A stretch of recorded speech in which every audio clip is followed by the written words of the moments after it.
Hey guys, this is in regards to the group literature circle project, and that is due the last final week of class, which is next week. So normally what I have people do when I have people in person is to work in a group and just do a response project to any one of the books that they've read that they can agree on that they want to do their response project on. Since we are all online, we are just going to do individual response projects, so you don't have to worry about trying to get together with anyone else, unless you want to, which is fine if you would like to work with someone else or in a whole group. Basically, the response project is pick one of the books that spoke to you or that you took away a lesson from that that you liked, or it doesn't have to be a lesson that you felt like affected you. Basically, think of a way that you can respond that feels good to you. So this really, if this sounds vague, it's because it is, because it can be anything. When I was teaching 7th and 8th grade, my first year language arts, my first year as a teacher, we did not do lit circles or response projects until the spring semester because I was nervous about doing that. But then once I did it, it was really great because the kids really responded in cool ways. So like I had, for example, a group of girls that read Sisterhood of the Traveling Pants. At the time that was really popular, and they actually got an old pair of jeans and wrote responses all over it, like their favorite characters, their favorite part in the book, the part that made them sad, all that kind of stuff. They just wrote it on the pants, which was really cute, and it went along with the book. I had another group of 8th graders that read the Da Vinci Code at the time, and they painted a picture of the Mona Lisa, and then they all wrote with invisible ink on the portrait, and they had a black light that they brought in and shined on it so that everyone could read like their favorite parts, stuff like that. Okay, so in the past I have had people do all kinds of different things.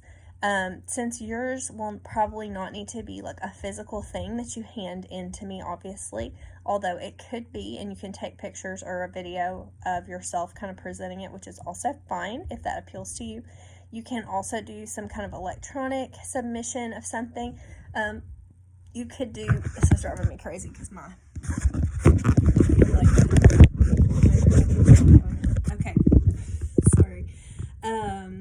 You could, I have had people do like a journal entry, like and this is usually when people are working in groups, like they'll have like let's say from Sleeping Freshmen Never Lie, someone writes a journal entry to the baby as Scott, someone writes it as the big brother, someone writes it as some of the other characters that they liked, and they just pick the character based on who they was special to them from the story or something like that.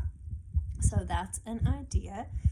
I have had people create like a Facebook page for different characters in their books.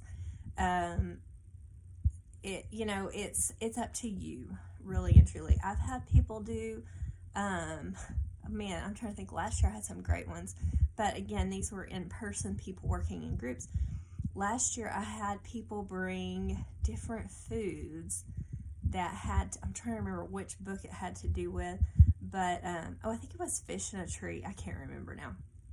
Anyway, we may have had different books too last year. I changed my books up a lot. Really, we've had some great stuff. It's really about remembering that response is natural for kids. We are the ones as adults, as parents or as teachers, that take away from that natural response by saying, you have to write a book report, you have to write a 1-page diary entry, you have to make an infographic on Canva or something like that of your favorite parts or of the character that you like the best, or blah blah blah, whatever. We take away by assigning things. So this project is meant to be open. It's meant to model for you how you can Be open and encourage all kinds of different ideas of response to your kids, so that they can respond in a way that's meaningful for them.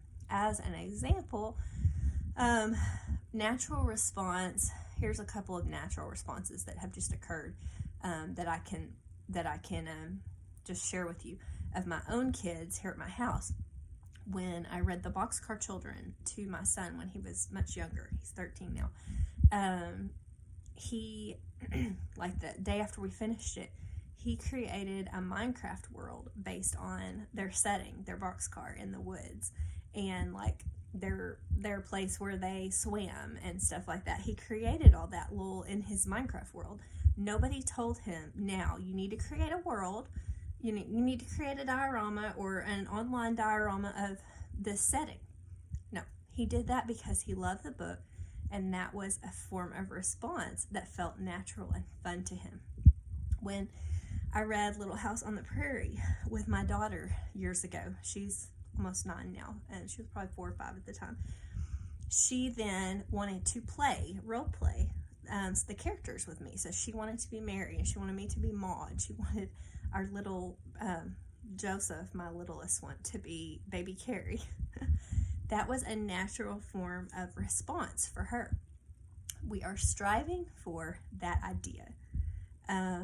So really, it can be anything, any way that you want to respond. It doesn't have to be a huge involved project, unless that is what you really want to do.